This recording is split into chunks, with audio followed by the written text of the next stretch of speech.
I woke up on the entire left side of my bed with a long trail of blood. I've scanned my whole body and there are no wounds anywhere, so I called the police. Let me just start by saying that I am a man, and so I don't get a period. I have been living on my own in Amsterdam for a while now. It's a nice little room in the attic. It's old, nice, and feels very cozy. I don't live in a dorm, but I live with an older lady who has 2 cats. I'm allergic myself, so when those cats come this way I chase them out the door. Now I have a problem. A few days ago I woke up with clothes on, my closet turned over, and clothes on the floor. Poop. Sleepwalking can happen. Now things are getting a little weird. On the entire left side of my double bed, from head to toe, there's a long trail of blood, as if something bloody has been running over it. This can't be the cats because they don't come into my room at night, and it also seems unlikely to me that an injured animal has been walking there because if something bleeds that much it should be visible somewhere else in the room, right? It also seemed unlikely to me that I myself bled a vertical trail in my sleep, but I didn't think anything else of it. I cleaned it up and that was that. But, this morning, a few days later, I woke up, blood everywhere again on that side of the bed. And with blood everywhere, I really mean a trail you can't miss. And the smell. I woke up because of the smell and not even my alarm clock. 6:30. I went to ask the housewife what she thought this could be. She smiled for a moment and said maybe your room is haunted. Well, that didn't make it better. I'm now sitting in the bathroom scrubbing that sheet again and trying not to throw up. I don't know what's going on here, but could this be a weird hazing problem? And by that,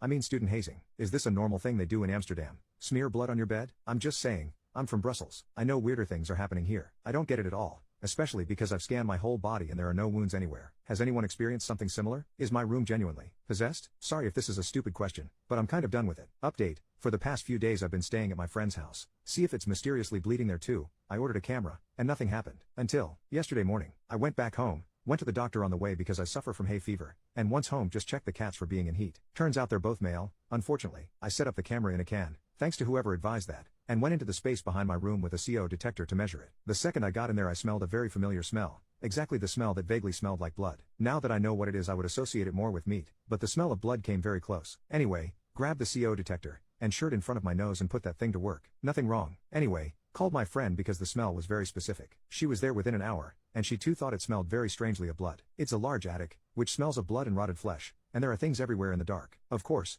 my imagination ran wild. My girlfriend also started to get the jitters, and after an hour of pondering we decided to call the police. Well, they showed up on my doorstep after 4 hours, and together we went upstairs. The police also smelled the odor, and it was so convincing that some other special agents were called in before they went up into the attic. Very long story short, after a long wait and search they didn't find a body, but they did find mold all over the wall against my room, under the baseboards, in the roof, black mold everywhere. Immediately relieved that my landlord wasn't a murderer, but black mold isn't a fun joke either. In the meantime, I've moved all my stuff and am temporarily living with my girlfriend until the problem is solved. Even then, I don't know if I'll go back, because the landlord wasn't very happy that I kind of suspected her of unalive. But that's another story. It's funny because as the doctor said when I came in with my hay fever, it's remarkable that you're suffering from it now. He was right. The itchy eyes, the nosebleed in my sleep, yes it turned out to be a nosebleed, the sleepwalking, the tired days, everything in place. End of story.